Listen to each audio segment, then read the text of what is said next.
안녕하십니까.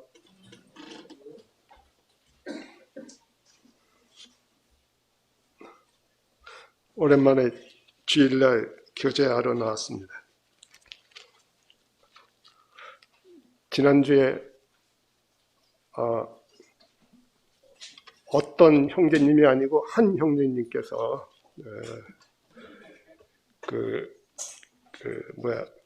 사도행전 8장에 이디오피아 내시에게 빌립이 이사야서를 가지고 읽을 때 도와주면서 이제 복음을 전하는 그 교제가 참 감동이 돼서 오늘 이사야서 53장을 가지고 교제를 할까 합니다.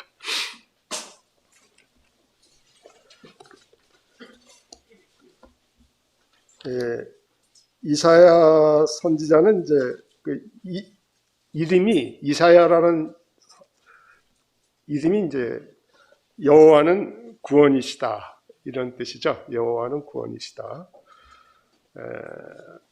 북이스라엘이 아스루에게 멸망당할 때, 그리고 남유다가 패망의 길로 이렇게 치닫고 있을 때 활동했던 선지자입니다. 예루살렘에서.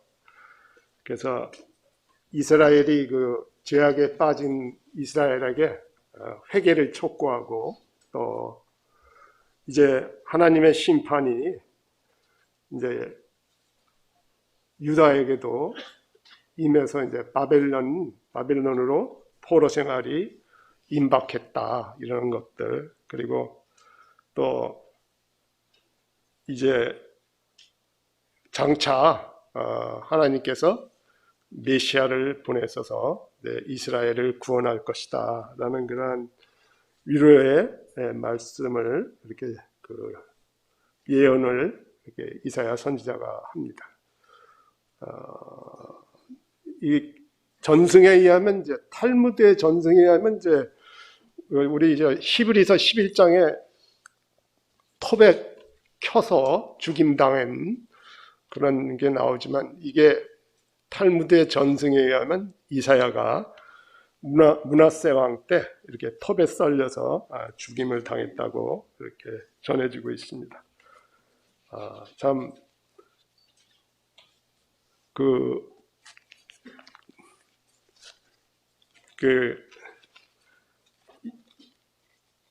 성도님들 이거 잘 아시죠? 이사야 선지자가 벌거벗고 맨발로 3년 동안, 그죠?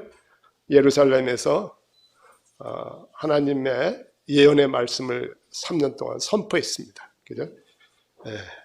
그 정도로 이 남유다도 이렇게 하나님을 떠나서 이런 배역의 길을 가고 있었습니다. 이 이사야서 53장이 이제 그런 배척당하시고 고난당하시고, 그리고 이제 우리의 죄를 속하시고 높아지신 그러한 여호와의 종에 관한 이런 주제를 담고 있습니다. 근데 이 하나님의 여호와의 그 고난 당하는 여호와의 종에 대한 이 주제는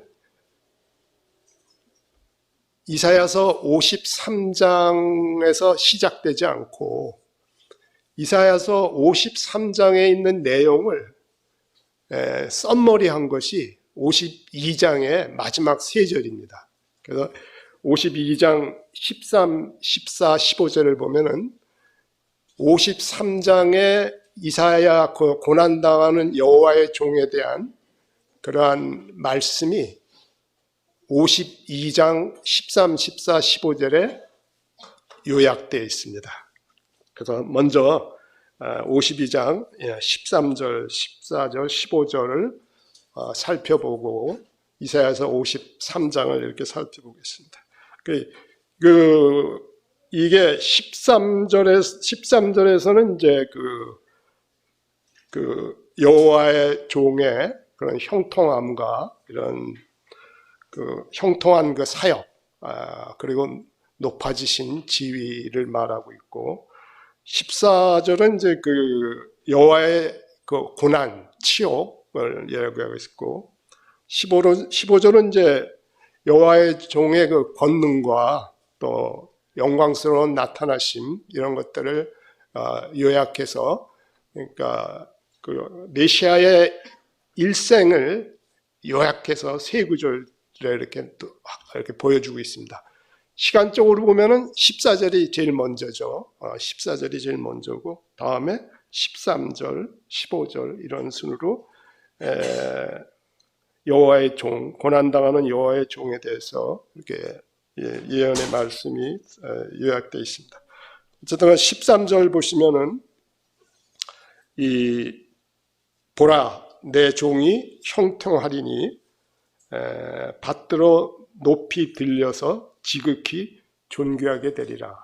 여기 내 종이 형통하다 할 때 그 형통이라는 단어는 히브리어에서는 지혜로도 번역이 되는 단어입니다. 그래서 영어 성경은 이 구절을 지혜롭게 행할 것인즉 이렇게 번역이 되어 있습니다. 지혜롭게, 그러니까 여호와의 종이 지혜로운 여호와의 종의 사역은 그 결과가 형통한 사역이지만 그 형통함은 뭐로 말미암냐면 이 종의 지혜로운 사역으로 말미암다라는 것을 우리가 보고 있습니다. 그래서 이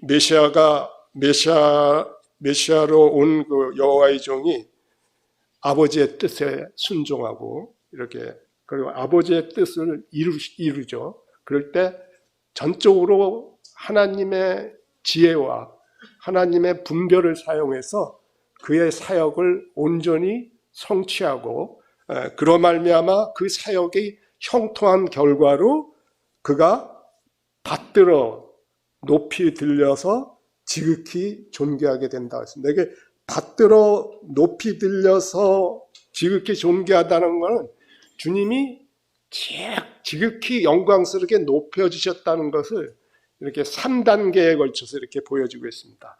받들어 부활해서 높이 들려서 영광 가운데 하늘에 오르셔갖고 지극히 존귀하게 된다는 것은 뭐냐면 하나님 우편에 앉으셔서 그러한 이렇게 대제사장으로서, 하나님의 대제사장으로서 이렇게 통치하고 섬기는 그러한 분이시라는 것을 이렇게 보여주고 있습니다. 특히 오늘 감사 시간에 하나님의 지혜에 대한 감사도 나왔습니다만, 이 신약 성경은 특히 이제 고린도 전서를 통해서 바울 사도는 하나님의 지혜, 십자가에 못 박히신 그리스도가 하나님의 지혜라고 이런 고린도전서 1장하고 고린도전서 2장에서 이렇게 언급하고 있지 않습니까? 그래서 그 십자가에 못 박힌 그리스도를 전하니 그리스도는 하나님의 능력이요 하나님의 지혜다. 하나님의 어리석음이 사람보다 지혜롭다. 그리고 2장에서는 예수 그리스도와 그의 십자가에 못 박히신 것 외에는 아무것도 알지 아니하기를 작정하였다. 그래서 오직 은밀한 가운데 있는 하나님의 지혜를 말한다. 이렇게 해서 우리 주님께서 자원해서 우리를 죄에서 구원하시기 위해서 속죄의 희생물로 드려지신 것은 전적으로 이것은 하나님의 지혜에서 온 것이고, 이 하나님의 지혜, 그러니까 지혜롭게 여호와의 종은 지혜롭게 사역을 해서, 그러니까 아버지의 뜻에 순종하고 그 아버지의 뜻을 십자가에서 성취하심으로 인해서 형통하게 됐다. 그 결과 그분은 부활하시고 높아지셨다라는 것을 이렇게 13절에 얘기하고 있습니다. 14절은 이제 우리 주님, 여호와의 종인 주님이 갈보리에서 당하신 고난을 이렇게 얘기하고 있습니다. 보면은 전에는 그의 모양이 타인보다 상하였고 그의 모습이 사람들보다 상하였으므로 많은 사람이 그에 대해 놀랐다. 그렇습니다. 그러니까 주님이 체포되고 십자가에 달리시기까지의 그 받으셨던 그 육체적인 고난, 그리고 그 갈보리 언덕 어둠 속에서 갈보리 언덕에서 6시간 동안 십자가에서 매달리시고 그 매달린 가운데 하나님으로부터 우리의 모든 죄를 우리 하나님께서 그분 위에 얹으시고 그 얹으신 죄에 대해서 진노의 심판이 내려주시고, 그래서 우리 주님께서 어찌하여 나를 버리시나이까 그런 외치시는 그 일련의 과정 중에서 우리 주님의 그러한 모습은 심히 이 타인보다 상하고 그의 모습이 사람들보다 상하여서 많은 사람이 그에 대해서 놀랬다.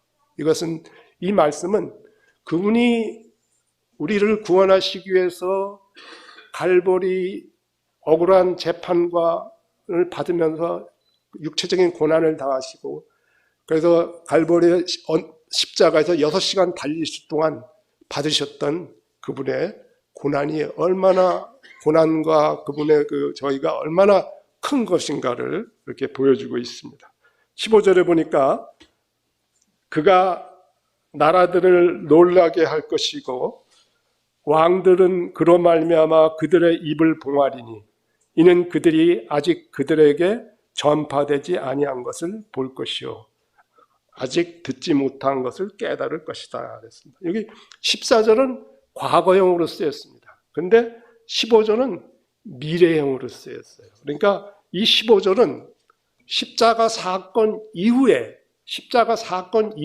일어날 것들, 그분이 그 십자가에서 이루신 속죄제물로 드려지시고 이루신 그 구속 사역의 결과가 이제 어떻게 드러나냐면 많은 민족들이 놀랄 것이다. 그리고 왕들은 그런 말미암아 그들의 입을 아무 말도 못하고 입을 닫고 있을 것이고 아직 그들에게 전파되지 아니한 것을 볼 것이요 아직 듣지 못한 것을 깨달을 것이다. 그래서 여기 많은 민족들이, 그러니까 그가 나라들을 놀라게 한다 그랬어요. 이 나라들이라는 것은 이스라엘 민족을 가리키는 게 아니고 이방 민족들을 가리키고 왕들, 이방의 왕들이 놀랄 것을, 그분의 사역의 결과로 인한 일들로 인해서 이러한 것들을 놀랄 건데, 이 15절이 발생하는 시기는 크게 두 가지로 해석할 수 있습니다. 하나는 주님이 재림하실 때, 또 하나는 은혜 시대에 복음의 메시지가 선포될 때, 두 개 다 적용하는 데는 지장 없습니다. 그런데 우리의 앞서간 모임 형제님들은 이러한 세대주의의 입장에서 이 15절에 장차 일어날 일들을 주님이 재림하실 때, 장차 주님이 그분의 권능과 영광을 가지고 이 땅에 오셨을 때 이 땅에 있는 그 이방 민족들과 왕들이 저 사람이 그 역사 속에 그 갈보리에서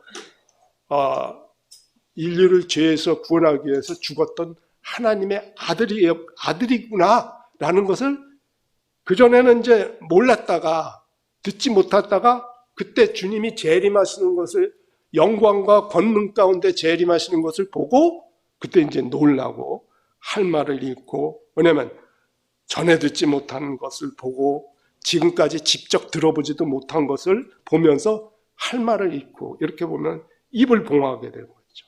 그래서 이방 민족과 왕들이 이제 주님께서 감난산으로 내려오시고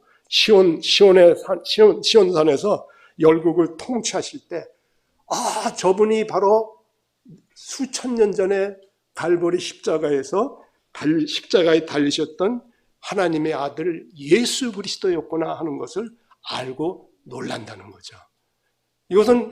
이 말씀은 은혜 시대에도 적용할 수 있습니다. 왜냐하면 그가 나라들을 놀라게 할 것이다 할 때 이 놀라다는 말은 어떤 사본에서는 뿌리다. 그러니까 레위 지파가 정결 예식을 할 때 피를 뿌려서 정결케 하는 것처럼 그가 그분이 십자가에서 돌아가시면서 이루신 그러한 구속 사역이 복음의 메시지로 전파돼 갖고 그러한 그리스도의 그 피 흘린 희생 그것을 받아들이는 자는 누구든지 값없이 죄의 용서를 받고 구속받는 그러한 일들이 일어날 것이라고 해석할 수도 있어요. 그러니까 하여튼 저희 모임에서의 전통적인 해석은 이방 민족과 왕들이 천년왕국 때 땅을 통치하시는 이전에 메시아의 종이셨던, 그러나 지금 왕들 중에 왕이시고 주들 중에 주이신 그러한 주님이 바로 우리를 죄와 부정함과 더러움을 해서 깨끗이 씻기 위해서 치욕과 수치 가운데 갈보리 십자가에서 고난당하시고 자진해서 희생제물로서 드려졌던 바로 그 사람, 하나님의 아들 예수 그리스도구나 라고 믿고 놀라는 것으로 우리는 이렇게 해석하고 있습니다. 그래서 이 3절은 주님이 이 땅에 오셔서 고난당하시고 또 십자가에서 죽으시고 부활 승천하셔서 높은 곳에 다른 단어로 승규라고 그러죠. 우리가 높은 지위에 존엄하신 분의 오른편에 앉으시고, 그래서 이제 이 은혜 시대가 마감되고 주님이 이제 환난을 통해서 환난을 겪으면서 이스라엘을 회복하시고 이 땅에 임하실 때 그것을 전부 요약해서 보여주고 있는 것입니다. 그래서 이제 이런 것들에 대해서 이제 이사야서 53장이 12절로 되어 있는데 요 앞에 그렇게 요약된 것이 이제 이렇게 자세히 기술되어 있습니다. 그래서 53장을 보시면은 이게 1, 2절은 이제 제가 자세히 이제 살펴보겠습니다만 시간이 되는 데까지 성육신 주님께서 공생의 전에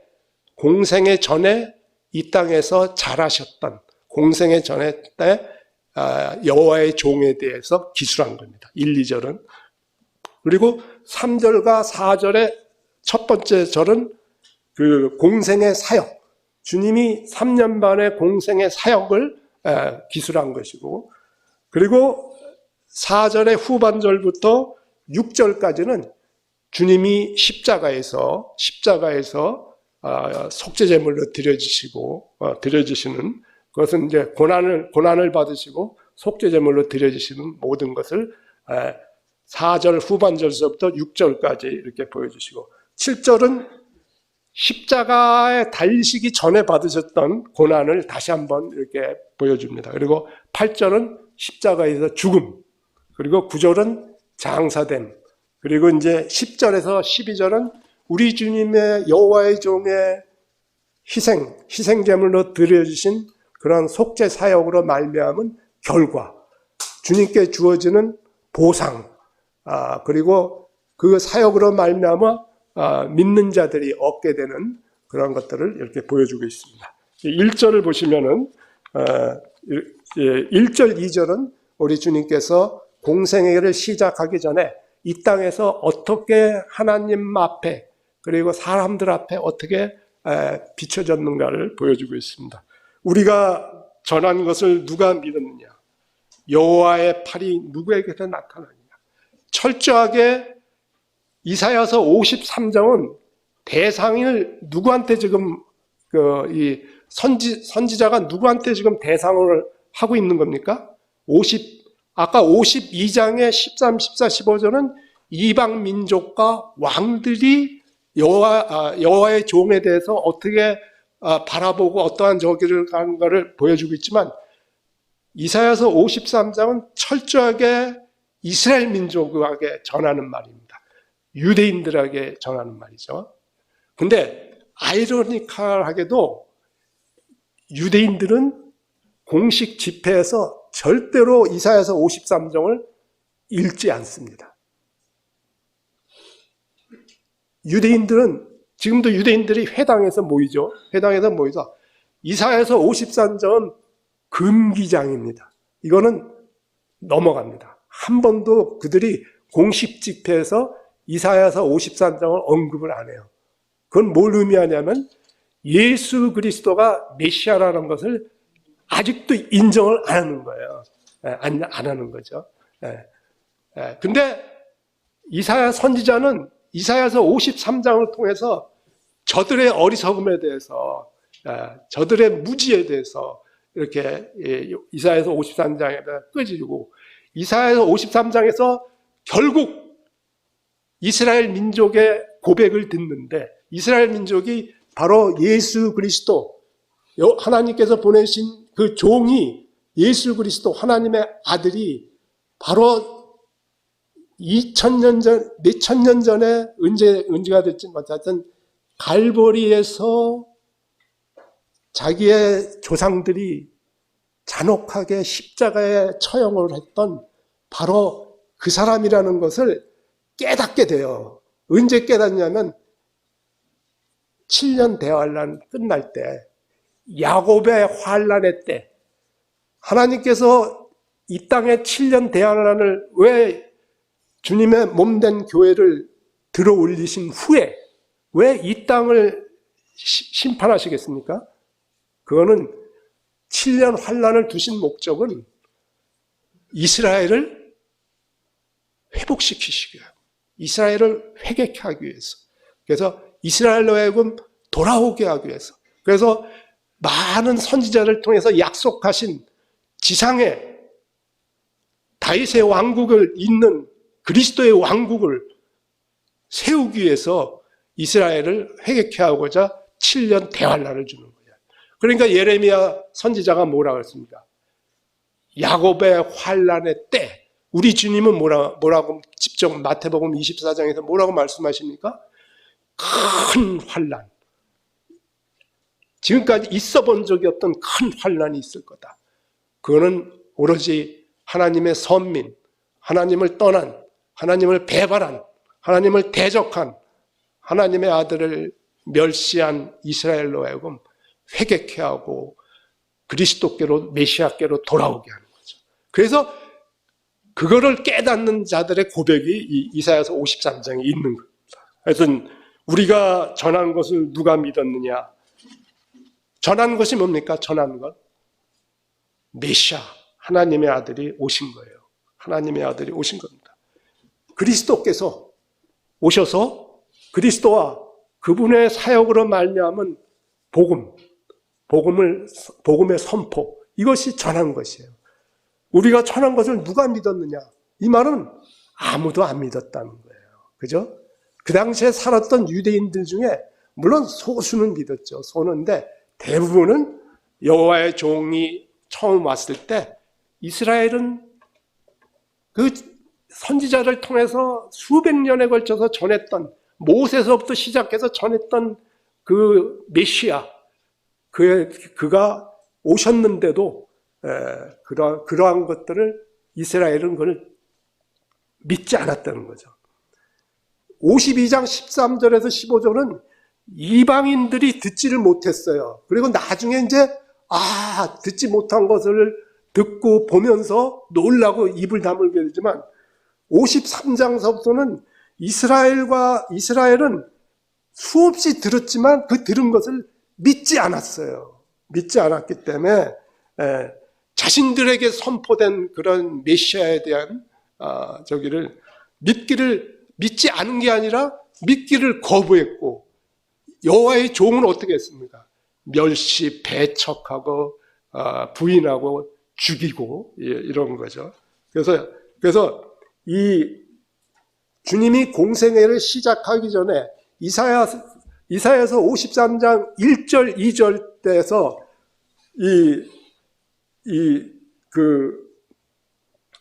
이스라엘 백성들이, 이스라엘 민족이 주님을 믿지 않고 받아들이지 않은 것은 요한복음 1장 11절에도 나와 있어요. 요한복음 1장 11절에 뭐라고 되어 있습니까?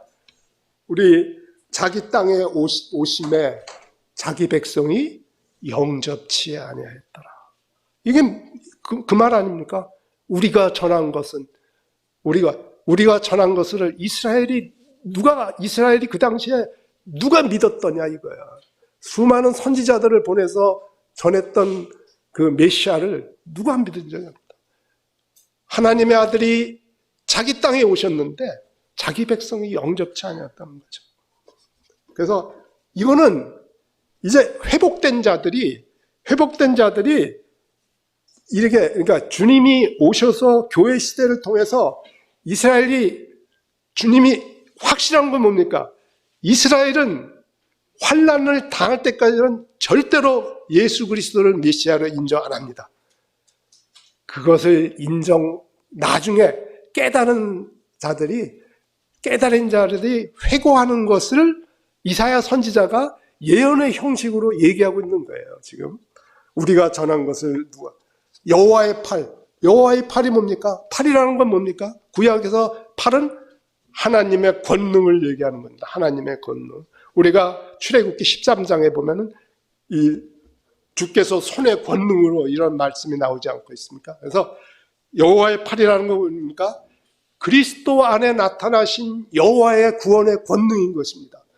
그리스도께서 이스라엘 민족을 구원하시기 위해서 이 세상을 구원하기 위해서 그리스도 성육신하신 여호와께서 성육신하신 거예요.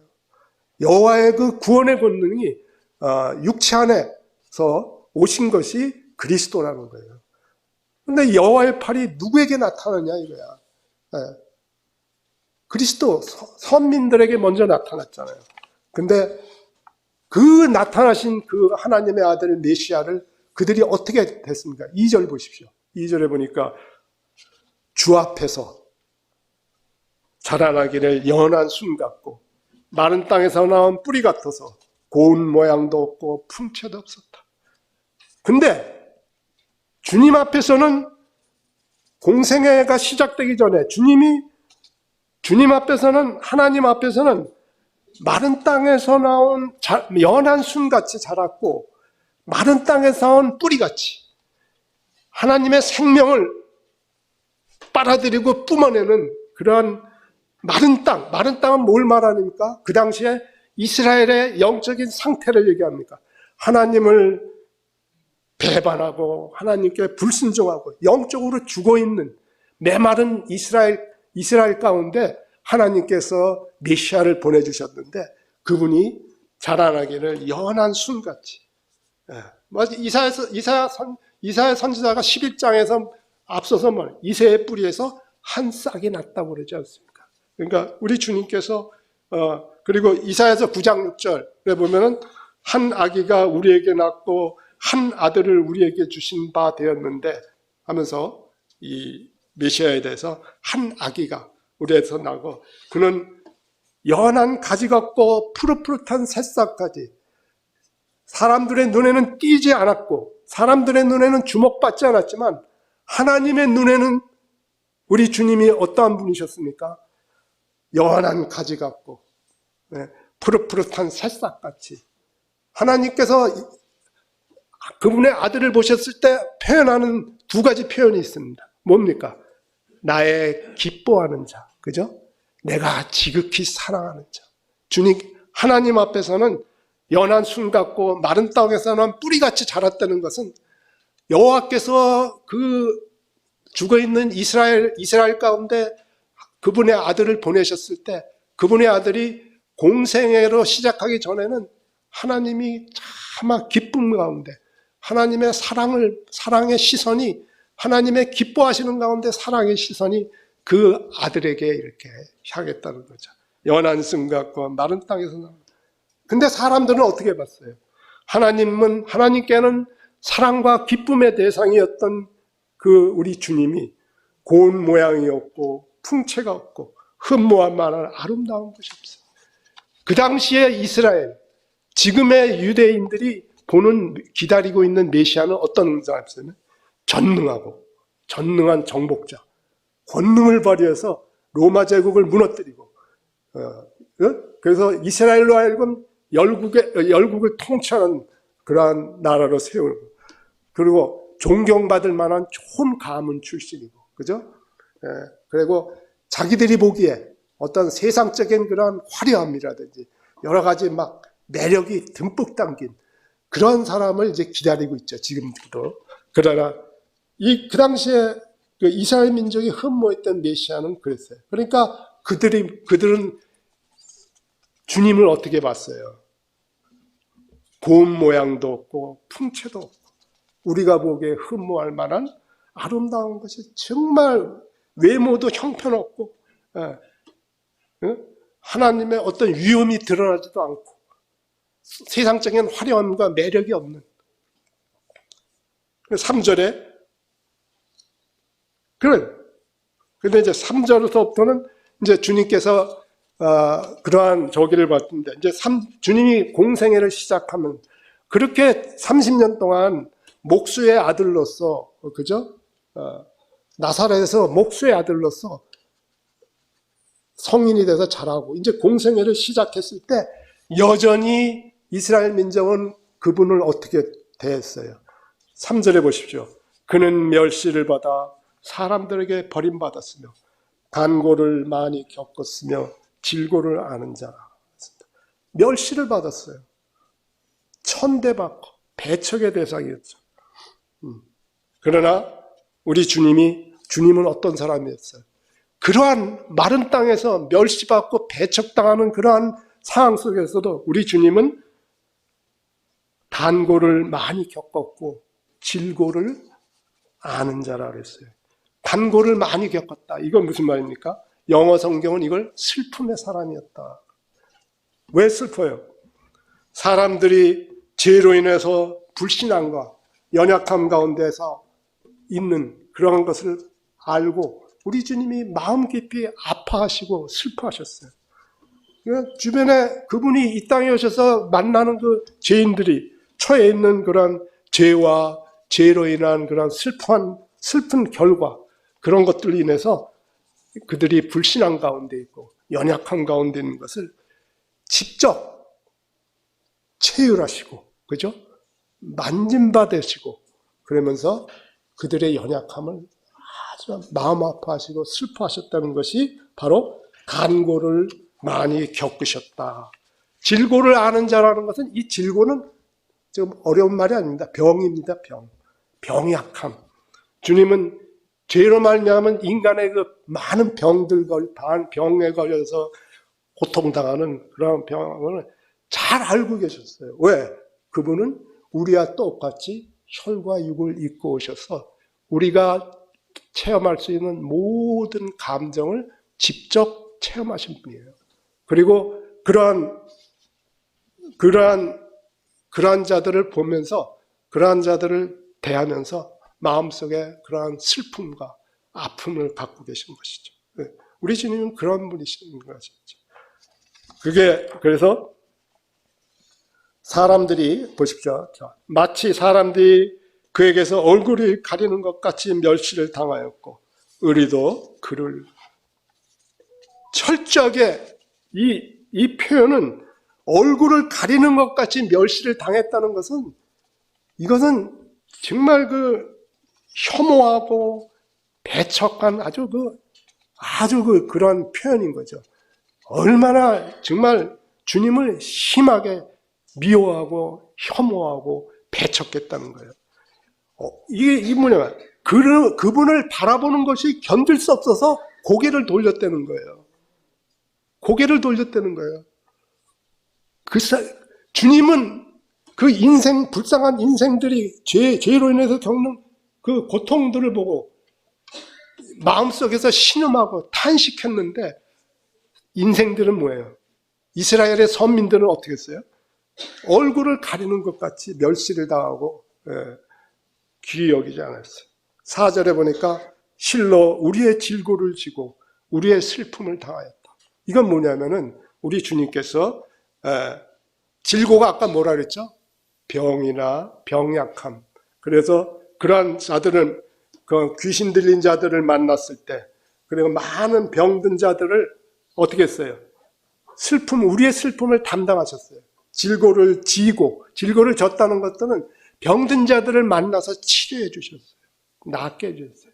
그리고 우리의 슬픔을 당하였어요. 그들을 위로해 줬어요. 죄로 말미암아 그들을 위로해 줬어요. 이거는 우리의 질고를 졌다는 게 십자가에서 죄를 희생사역을 말하는 게 아니에요. 십자가에서 희생사역은 그 후반절서부터 5절, 6절에 나오는 거예요. 우리는 생각하기를 그는 징벌을 받아 하나님께 맞으며 고난을 당한다 하였다.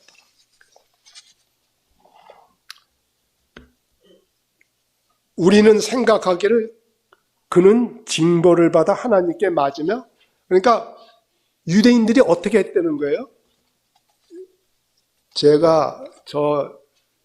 예수가 죽은 거는 자기 죄 때문에 죽은 거다. 이렇게 했다는 거죠. 네. 우리는 생각하기를 그는 징벌을 받아 하나님께 맞으며 고난을 당했다. 이거 지금 회고하는 거예요. 이사야 선지자는 나중에 환난을 거쳐서 메시아 그리스도께로 돌아온 그러한 유대인들이 그때의 저기를 회고하는 것을 이사야 대언자가 대언을 통해서 지금 기록한 거예요. 3년 만에 공생의 사역에 대한 유대인들의 평가는 뭡니까? 죄 때문에 죽었다는 거예요. 요한복음 9장 24절에 유대인들이 뭐라고 말합니까? 우리는 이 사람이 죄인인 줄 아노라. 그렇게 해서 죽었다는 거예요. 그리고 십자가에 달리신 주님을 조롱했잖아요. 야, 하나님이 원하시면 그가 내려와서 그를 구원하실 것이고, 그의 말이 나는 하나님의 아들이라 하였다. 그래서 조롱하잖아요. 저들을 위해서 지금 죽음을 당하시는 저들이 주님을 조롱하고 이렇게. 그래서 5절에 보니까 그가 찔림은 우리의 허물 때문이요 그가 상함은 우리의 죄악 때문이다. 그가 징계를 받음으로 우리는 평안을 누리고 그가 채찍에 맞음으로 우리는 나음을 받는다. 이것이 바로 회복된 이스라엘의 남은 자들이 2000년 이전에 메시아가 갈보리 언덕에서 죽었던 그거에 대해서 증거하는 거예요. 보니까 그가 찔림은 우리의 허물 때문에 죽었구나. 그가 사망은 우리의 죄악 때문이었구나. 그가 자기 죄 때문에 죽은 게 아니었구나. 우리가 하나님의 아들을 배척하고 부인하고 멸시하고 죽였구나 하면서 그거를 회고하면서 하는 말인 거죠. 이게 이스라엘 민족의 죄 때문에 메시아가 상하고 채찍에 맞았다는 건 뭡니까? 로마 병사의 채찍입니까? 아닙니다. 그렇게 해석하시면 안 됩니다. 채찍에 맞았다는 것은 하나님이 십자가에서 6시간 동안 하나님의 그 저주의 심판을 받으신 것을 말합니다. 하나님의 진노와 그분 위에 내리신 죄를 짊어지신 우리 주님께 내리신 하나님의 진노와 죄에 대한 심판을 말하는 거죠. 그럼 베드로 사도는 그걸 뭐라고 그랬습니까? 친히 나무에 달려 그 몸으로 우리 죄를 담당하셨으니 이는 우리로 죄에 대하여 죽고 의에 대해 살게 하셨다. 저가 채찍에 맞음으로 우리가 나음을 얻었다. 나음이라는 게 뭐예요? 죄의 용서를 얻었다는 거예요. 제가 우리 6절에 보시죠. 우리는 다 양 같아서 그릇 행하며 각기 제 길로 갔다. 그 당시에 메시아를 대했던 이스라엘 민족은 제 길로 갔다는 거예요. My way 했다는 거예요. My way. 근데 여호와께서는 어떻게 했어요? 여호와께서는 어떻게 했습니까? 우리 모두의 죄악을 그에게 담당시켰어요. 오늘 한 형제님께서 감사 드리실 때 우리의 죄악을 그에게 담당시켰어요. 주님은 이스라엘 민족은 my way, 자기 뜻대로 자기 길을 갔지만 하나님께서는 우리 주님으로 하여금 십자가의 길을 걷도록 우리의 죄악을 그에게 담당시켜서 7절에 보니까 이제 주님이 십자가의 길을 걸으면서 재판을 받으시죠. 고난을 당하시는데 곤욕을 당하여 괴로울 때에도 그의 입을 열지 아니하시며 마치 도수장으로 끌려가는 어린 양같이 털 깎는 자 앞에서 잠잠한 양같이. 6절에서 이스라엘 민족은 자원해서 각각 자기 길을 갔는데 우리 주님은 여호와께서 맡기신 죄악을 자원해서 담당하시고 십자가의 길을 가셨다는 거예요. 입을 열지 않으셨어요. 왜? 베드로 사도가 뭐라 그랬어요? 주님은 두 가지 했으면 거짓 증언에 대해서는 입을 열지 않으셨어요. 단지 의롭게 심판하시는 분에게 자기를 맡기셨어요. 주님은 항상 입을 열지 않으신 건 아닙니다. 나중에 그 과정을 보시죠. 그러나 주님이 어떠한 분이신가, 그분의 인격과 그분이 이 땅에 오신 영광스러운 직무에 대해서는 주님이 답변을 하셨어요. 다만 주님께 대한 거짓 증언은 뭡니까? 오직 공의로 심판하신 분에게 의탁하셨어요. 그러면서 그 십자가의 길을 묵묵히 걸으신 거예요. 이것이 지난주에 사도행전 8장에서 이디오피아 내시가 읽을 때 이 빌립이 도와줬던 그 사도행전 8장 보면은 32절에 그가 도살자에게는 양과 같이 끌려갔고 털 깎는 자 앞에 있는 어린 양의 조용과 같이 그의 입을 열지 아니했다. 그가 굴욕을 당했을 때 공정한 재판을 받지 못하였다. 누가 그의 세대를 말하며 그의 생명이 땅에서 빼앗기는. 8절에 보십시오. 이사야서 53장 8절에 보면 그는 곤욕과 신문을 당하고 끌려갔어. 곤욕과 신문을 당하고 끌려갔다. 이건 무슨 말이냐면요, 공정한 재판을 안 받은 거예요. 공정한 재판을 받으면 어떻게 됐습니까? 만일 주님이 공정한 재판을 받았다, 그러면 어떻게 됐을까요? 무죄였죠. 근데 무법한 자들의 손을 빌려서 주님께서는 그가 곤욕과 신문을 당하고 끌려갔다. 감옥에 갇히지 않고 공정한 재판도 받지 못했다. 영어 성경은 이렇게 똑같은 내용입니다. 똑같은 말입니다. 합법적인 절차를 밟지 않고 서둘러서 죽인 거예요. 서둘러서 그냥 사형을 당하셨는데 주님은 그것이 아버지의 뜻이셨기 때문에 묵묵히 그러니까 그 세대 중에 누가 생각하기를 그가 살아있는 자들의 땅에서 끌어준 마땅히 형벌받은 내 백성의 허물됨이라 하느냐. 그 시대에 이게 무슨 말이냐면 그 시대에 살았던 자들은 아무도 그분이 마땅히 형벌받아야 할 자기 죄 때문에 죽은 것이라고, 마땅히 형벌받아야 할 자기 죄 때문에 죽은 것이라고 생각했지 우리의 죄 때문에 죽은 것이라고 생각하지는 않았다는 거죠. 그죠? 여기서 근데 여기 마땅히 형벌받을 내 백성의 허물 때문이라, 이거 누가 하는 말입니까 지금? 그가 살아있는, 여기 누가 생각하기를 갖고 그가서부터 시작해서 허물 때문이라까지는 누가 한 말입니까? 여호와께서 한 말. 여호와께서 그가 살아있는 자들의 땅에서 끊어짐을 마땅히 형벌받을 내 백성의 허물 때문이라. 주님 여호와 하나님께서 그분의 아들에 대해서 이렇게 변호하고 계십니다. 그 9절에 그는 강포를 행하지 아니하였고 그의 입에 거짓이 없었으며 그의 무덤이 악인들과 함께 있었으며 그가 죽은 후에 부자와 함께 있었다.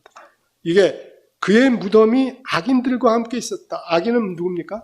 두 강도죠. 두 강도인데 이 그의 무덤이 악인들과 함께 있었으면은 통치자, 그 당시에 그 저기자들이 어떻게 하겠다는 거예요? 우리 주님이 자기 때문에 죽은 범죄자이기 때문에 어떻게 했어요? 범죄자들만 버리는 곳이 있죠. 게헨나의 계곡으로 던져버리고. 그렇게 악인들과 함께 장사되게 하려고 했던 것이 바로 누구예요? 이스라엘의 통치자들이었어요. 그죠? 이스라엘의 통치자들은 악인과 함께, 왜냐면 그가 누구예요? 죄인이니까. 죄인은 마땅히 죄인에 합당한 장사를 치러야 되는데, 그러나 우리 하나님께서는 그가 죽은 후에 부자와 함께 있었도다. 우리 주님이 어떻게 했습니까? 로마 당국이 어떻게 했어요? 아리마대 요셉에게, 부자였던 아리마대 요셉에게 공회 회원이었던 아리마대 요셉에게 시신을 주지 않습니까? 그래서 이러한 사악한 자들이 꾸며가지고 그분을 범죄자와 함께 묻히게 하였지만, 하나님께서는 그들의 음모를 어떻게 합니까? 패하시고 그분의 죽음에 그러한 사악한 자들의 의도대로 하지 아니하고 아리마대 요셉의 새 무덤에서 그분의 존귀하신 그분의 합당한 그런 부자와 함께 묻히시게끔 하셨다는 거죠. 자, 그리고 10절에 보니까 이제 10절에서부터 12절은 뭡니까? 그 메시아의 희생 사역의 결과에 대해서, 그래서 여호와께서 그에게 상함을 받게 하시기를 원하사 질고를 당하게 하셨다. 여호와께서 그에게 불쌍한 죄인들을 위한 하나님의 사랑은 뭡니까? 아까 하나님이 기뻐하시고 하나님의 사랑하셨던 자기의 아들이 상함을 받게 하는 것을 원하셨다. 원하셨다는 말은 기뻐하셨다는 거예요. 오늘 몇 분 형제님들이 하나님의 사랑에 대해서 참 은혜로운 이런 감사를 드렸습니다. 우리들을 너무나 사랑하신 하나님께서 그분의 사랑하는 아들을, 그분이 기뻐하시는 아들을 상하게 하는 것을 기뻐하셨다는 거예요. 그분은 여호와께서 기뻐하시는 가운데 어떻게 했어요? 질고를 당하실 거죠. 질고를 당하시죠. 그죠? 그리고 우리 주님이 나의 하나님 어찌하여 나를 버리셨나이까? 이것이 질고를 이 히브리어의 표현은 이게 이제 복수형이 쓰이고 그래서 아주 극심한 고난, 시편에 보면은 뭡니까? 하나님의 심판이, 그죠? 네. 심판의 깊은 수렁이 열리고 하나님의 진노의 큰 물이 십자가에 넘쳤다. 그분이 달린 십자가 아래 수렁이 열리고 큰 물이 넘쳤다고 했잖아요. 지금 어느 정도 질고를 당했다는 그 고난의 깊이와 크기를 지금 여기서 얘기하는 거예요. 근데 그거를 여호와께서 그 아들이 그러한 상함을 당하는 것을 기뻐하셨어요. 원하셨어요. 왜? 죄인들을 사랑하셨기 때문에. 죄인들을 사랑하셨기 때문에. 그래서 그의 영혼을 속건제물로 드리기에 이르렀다. 그래서 그 고난의 결과가 어떻게 됐습니까? 그리스도께서 사람의 죄에 대한 하나님의 의로운 요구를 만족시켜 자기 생명을 내어주시고 속죄제물로 자원해서 드려지신 결과, 그래서 그 결과 어떠한 보상들이 있게 됐습니까? 10절 11절에 그가 씨를 보게 되며 그의 날은 길 것이고 그의 손으로 여호와께 기뻐하시는 뜻을 성취하고 자기 영혼이 수고한 것을 보고 만족하게 여기며 의로운 종이 자기 지식으로 많은 사람을 의롭게 하는 그러한 결과가 이 상함받게 하고 질고를 당한 그 결과로 여호와께서 그러한 저기를 주셨다는 거죠. 씨를 보게 되고 유대인들과 이방인들 가운데서 이제 교회 시대를 통해서 수많은 영적인 자손들이 생기고 그의 날은 길 것이요 우리 주님의 부활하신 생명은 무궁한 부활 생명이고 영원토록 살아계시고 죽음이 더 이상 그분을 지배하지 못하는 그러한 생명일 것이고 그의 손으로 여호와께서 기뻐하신 뜻을 성취하신다. 그분은 이제 권능과 그분의 왕국에서 권능을 실행하고 또 지금 교회 시대 존엄하신 분의 오른편에서 어떻게 하십니까? 중보 사역을 하시고 대제사장의 사역을 하시면서 하나님의 백성들이 그 아들로 말미암아 하나님의 풍성한 축복을 그리스도의 측량할 수 없는 그리스도의 측량할 수 없는 복을 받을 수 있게 바로 그 근거가 됐다는 것이죠.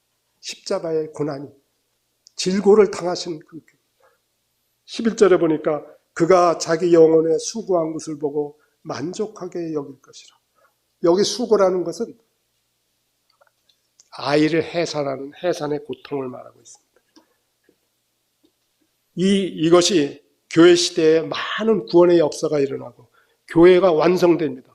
마지막 돌이 얹혀지면은 이제 주님께서 공중에 임하시면서 신부인 교회를 맞이하실 것입니다. 마지막 그리스도의 몸이 구원받는 자가 생기면 그 모든 것이 바로 우리 메시아의 고난으로 말미암은 것이고, 그리고 이제 이스라엘이 이제 구원받고 주님께로 돌아온 거죠.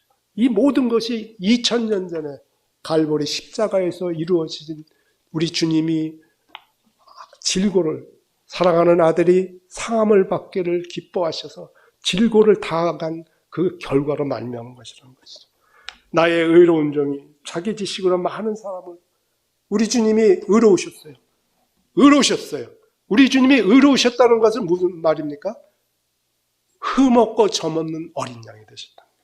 하나님의 모든 의를 만족하는 의로운 삶을 사셔서 그분이 제물로 드려지실 때는 흠없고 점없는 그리스도의 어린 양으로서 자격을 갖춘 거예요. 뭐냐니까 모든 인류의 죄를 속죄할 수 있는 하나님의 어린 양인데 흠없고 점없는 어린 양이에요. 그거는 뭐로 말미암은 거예요? 그분께서 의로운 삶을 사셨어요. 율법의 모든 요구를 만족하고 아버지의 뜻의 모든 것을 만족하고 순종하는 의로운 삶을 사셨기 때문에 그가 흠없고 점없는 어린 양으로서 드려져서 그분의 그러한 희생으로 말미암아 이러한 많은 사람을 의롭게 하는 거예요. 하나님께서 의롭다 여기시는 것이고 그들의 죄악을 친히 담당하리라. 12절에 보니까 마지막 절입니다. 그러므로 내가 그에게 존귀한 자와 함께 목을 받게 하며 강한 자와 함께 탈취하는 것을 나누게 하리라. 종이 우리 주님께서 높아지셨어요. 구속자만이 갖고 있는 자기 지식으로 많은 사람들을 의롭게 한 결과 존귀한 자들, 그분을 통해서 의롭게 된 자, 복음을 듣고 예수 그리스도를 믿음으로 말미암아 하나님으로부터 의롭다함을 받은 자들, 이게 존귀한 자들이에요. 그죠? 네. 강한 자들은 뭡니까? 강한 자들은 이제 이 땅에서 교회 시대 때 구원받은 자들, 환난을 통해서 구원받은 이스라엘 민족들이 이제 주님께서 영광과 권능 가운데 이 땅에 오셔서 그리스도의 왕국을 세우시고 열국을 통치하실 때 이제 모든 신자들이 어떻게 해요? 자원해서 그분께 거룩함의 아름다움으로 그분을 경배하고, 그것이 어디에 나오고 있습니까? 시편 110편 3절에 주의 권능의 날에 주의 백성이 거룩한 옷을 입고 거룩함의 아름다움으로 즐거이 헌신하는, 이러한 것들이 바로 이러한 강한 자라는 것이 그러한 것을 의미합니다. 그래서 이러한 모든 장래의 이제 천년왕국 때 그리고 영원한 쪽에서 모든 장래의 영광, 신실한 자에게 주어지는 보상, 이런 것이 철저하게 뭐에 근거한다는 거예요? 그리스도의 속죄의 사역으로 2000년 전에 갈보리에서 이스라엘 죄인들에 의해서 십자가에 못 박히신 하나님의 어린 양, 메시아, 고난당한 그 양의 속죄의 희생으로 인해서 이러한 것들이 완성된, 자기 영혼을 버려 사망에 이르게 되고 범죄자 중 하나로 헤아림을 받고 많은 사람의 죄를 담당하고 범죄자를 위해서 기도하는 이러한 것들로 인해서 이러한 신실한 자들과 강한 자들에게 보상이 주어질 것이다. 자기 영혼을 버려 사망에 이르겠다는 것은 그분의 희생이 스스로 자원해서 죄인들이 자기 길을 갈았듯이 우리 주님은 스스로 십자가의 길을 걸으셨다는 것을 강조하는 표현이에요. 범죄자 중 하나로 해안을 받으셨어요. 왜 범죄자 중 하나가 됐어요? 그분께서 죄 있는 육신의 모양으로 오셨어요. 그분이 십자가에 달렸을 때는 죄가 없으셨어요. 본성 안에 죄가 없었고 의로운 인생을 사셨어요. 단 한 번도 죄를 범한 적이 없지만 우리의 모든 죄를 짊어지시고 죄 있는 육신의 모양으로 십자가에 달리셨을 때 그때 고린도후서가 뭐라고 말하고 있습니다. 죄가 되셨어요. 범죄자가 되셨어요. 범죄자로 계수되신 거예요. 스스로 죄가 되셔서 범죄자로 죽으신 거예요. 우리의 죄를 짊어지시고 죽으셨기 때문에 범죄자 중 하나로 헤아림을 받았다. 그가 많은 사람의 죄를 담당하고 지금도 범죄자를 위해서 기도하느니라. 여기 기도하였느니라는 미완료 미래 시제라는 겁니다. 이거는 아직 성취되지 않은 거예요. 시작은 됐지만 아직 끝나지 않은 걸 얘기하는 거예요. 우리 주님은 존귀하신 분의 보좌 오른편에 앉으셔서 대제사장으로서 아직도 계속해서 십자가 위에서 시작했던 이 중보의 사역, 그것이 이스라엘이 회복돼서 그분께로 돌아올 때까지 계속해서 구원받는 받은 자들을 위해서, 이스라엘을 위해서 기도하였다라고 이사야 선지자의 예언을 통해서 회개하고 그리스도께로 돌아온 이스라엘 민족이 53장에 기록된 고백을 하는 거예요. 그렇게 해서 이사야 53장이 그러한 5분이 또 오늘도 5분이 늦었습니다. 5분이 지났습니다. 죄송합니다. 이제 마치겠습니다.